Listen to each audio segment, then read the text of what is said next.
ಶ್ರೀ ಗುರುಭ್ಯೋ ನಮಃ. ಹರಿ ಓಂ. ಶ್ರೀಮಾತೆ ಶ್ರೀ ಶಾರದಾ ದೇವಿಯವರು ಹೇಳುತ್ತಾರೆ, ಭಗವಂತನ ಇಚ್ಛೆ ಇಲ್ಲದೆ ಒಂದು ಹುಲ್ಲು ಕಡ್ಡಿ ಕೂಡ ಅಲುಗಾಡುವುದಿಲ್ಲ. ಒಳ್ಳೆಯ ಕಾಲ ಬಂದಾಗ ಮನುಷ್ಯನ ಮನಸ್ಸು ದೇವರ ಕಡೆಗೆ ತಿರುಗುತ್ತದೆ. ಹಾಗೆಯೇ ಕೆಟ್ಟ ಕಾಲ ಬಂದಾಗ ಎಲ್ಲವೂ ಕೆಟ್ಟದ್ದೇ. ಅದೆಲ್ಲ ದೇವರ ಇಚ್ಛೆ.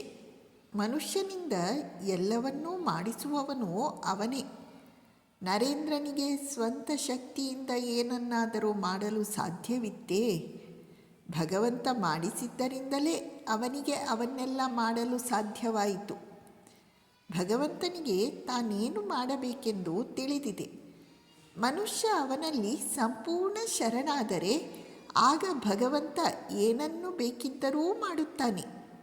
ಮನುಷ್ಯ ಎಲ್ಲವನ್ನೂ ಸಹಿಸಿಕೊಳ್ಳಬೇಕು, ಏಕೆಂದರೆ ಪ್ರತಿಯೊಂದೂ ಕರ್ಮದ ಪರಿಣಾಮ. ಹಾಗೆಯೇ ಹಿಂದಿನ ಕರ್ಮದ ಪರಿಣಾಮವನ್ನು ಹೋಗಲಾಡಿಸುವುದೂ ಕರ್ಮವೇ. ನೀನೊಂದು ಒಳ್ಳೆಯ ಕೆಲಸ ಮಾಡಿದರೆ ಅದು ನಿನ್ನ ಹಿಂದಿನ ಕೆಟ್ಟ ಕೆಲಸದ ಪರಿಣಾಮವನ್ನು ಅಳಿಸಿ ಹಾಕುತ್ತದೆ.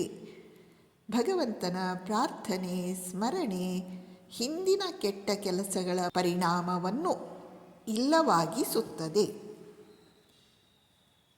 ಈ ಮಾತುಗಳ ತಾತ್ಪರ್ಯ, ನಮ್ಮ ಜೀವನದಲ್ಲಿ ಏನೇನು ನಡೆಯುತ್ತದೆಯೋ ಅದೆಲ್ಲ ಭಗವಂತನ ಇಚ್ಛೆ ಮತ್ತು ನಮ್ಮ ಕರ್ಮದ ಪರಿಣಾಮ.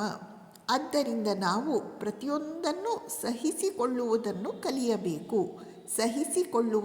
ಕಲಿಯಬೇಕು ಮತ್ತು ಹೊಸ ಕರ್ಮವನ್ನು ಯಾವ ರೀತಿ ಮಾಡಬೇಕು ಅಂದರೆ ಪ್ರಾರ್ಥನೆ, ಸ್ಮರಣೆ, ಸತ್ಕಾರ್ಯ. ತನ್ಮೂಲಕ ಹಳೆಯ ಕರ್ಮ ನಾಶವಾಗಿ ಹೋಗಬೇಕು.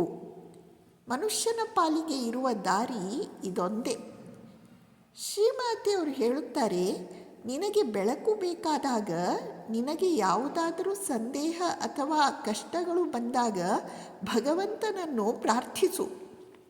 ಅವನು ನಿನ್ನ ಮನಸ್ಸಿನ ಕೊಳೆಯನ್ನು ತೊಳೆದು ಶಾಂತಿ, ಮುಕ್ತಿ ನೀಡುತ್ತಾನೆ. ನಮಗೆ ಯಾವುದಾದ್ರೂ ದೊಡ್ಡ ಸಮಸ್ಯೆ ಅಡ್ಡ ಬಂದಾಗ, ಏನಾದರೂ ಸಂದೇಹ ಉದಿಸಿದಾಗ ಭಗವಂತನನ್ನು ಪ್ರಾರ್ಥಿಸಬೇಕು. ಅವನು ನಮ್ಮ ಮನಸ್ಸಿನ ಕೊಳೆಯನ್ನು ತೊಳೆದು ಶಾಂತಿಯನ್ನು, ಮುಕ್ತಿಯನ್ನು ನೀಡುತ್ತಾನೆ. ಪ್ರಾರ್ಥನೆಯ ಮಹಿಮೆ, ಸತ್ಕರ್ಮಗಳ ಮಹಿಮೆ ಇವನ್ನು ಈ ಮಾತುಗಳಲ್ಲಿ ಶ್ರೀಮಾತೆಯವರು ನಮಗೆ ವ್ಯಕ್ತಪಡಿಸಿದ್ದಾರೆ. ನಮಸ್ಕಾರ.